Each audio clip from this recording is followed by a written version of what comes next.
Bold truth, even Liverpool's supposed iron fortress is showing cracks as the title defence slides into mediocrity. The latest 1-1 draw with Sunderland exposed Virgil van Dijk's diminishing aura, just as Mohamed Salah's dip in form keeps him benched for a second straight Premier League match. On a night when one veteran's decline stole the spotlight, another's struggle underscored broader issues at Anfield. Both Salah, 32, and Van Dijk, 34, inked new 2-year deals this summer, a sign of confidence in the club's veteran core. Yet the reality now hits hard. Performance standards have fallen for both players who once defined the game for Liverpool. The club's defence has looked vulnerable since head coach Arne Slot and the recruitment team unveiled a £450 million summer overhaul that hasn't yet yielded clear value. Meanwhile, Van Dijk has begun to shed the invincible aura he wore after joining from Southampton for £75 million in January 2018. Contributing factors include Ibrahima Konate's form slippage and Milos Kerkez's unsettled adaptation at left-back.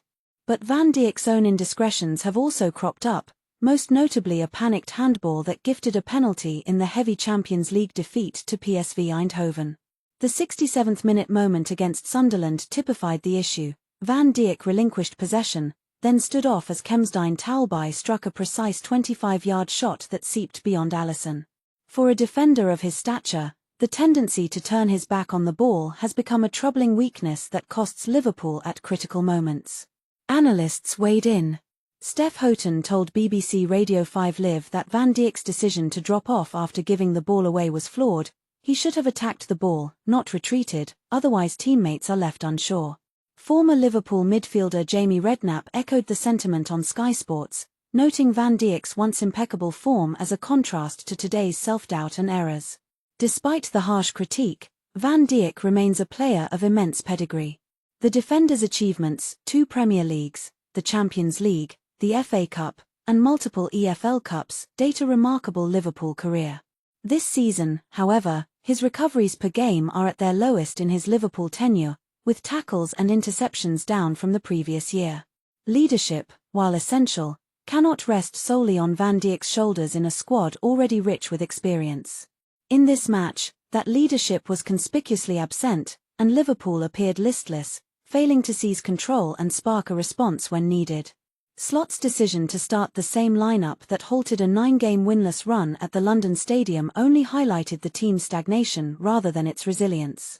Salah, back on the bench for a second consecutive league game, re-emerged after the break but failed to ignite the attack. Even the presence of £125 million striker Alexander Isak was muted, with his first league goal for Liverpool coming off a slow start to the campaign. The game did offer late drama.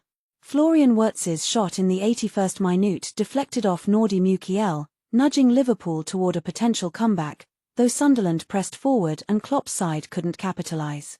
The endgame tension persisted as Alisson Becker preserved a moment of relative fortune by denying try Hume late, and Federico Chiesa's recovery run prevented Isidore from scoring with a close-range finish after rounding the keeper.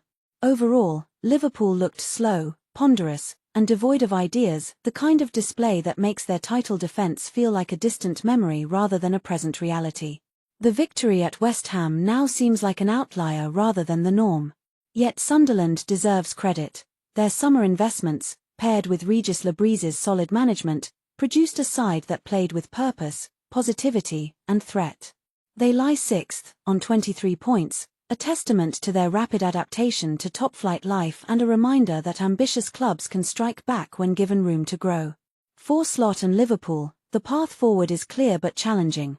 Recalibrate quickly, restore discipline at the back, and rediscover the attacking sharpness that once carried this team. The immediate question for the club's supporters is not just what changes will come, but whether the leadership and cohesion can be rebuilt in time to salvage a season that once promised so much. And this is where the debate intensifies. Can Liverpool recover their ruthless efficiency, or has the new era of added power and salary commitments failed to translate into on-pitch results? Share your thoughts on whether the defensive rebuild is salvageable, and what strategic moves you'd prioritize to restore the champion's former identity.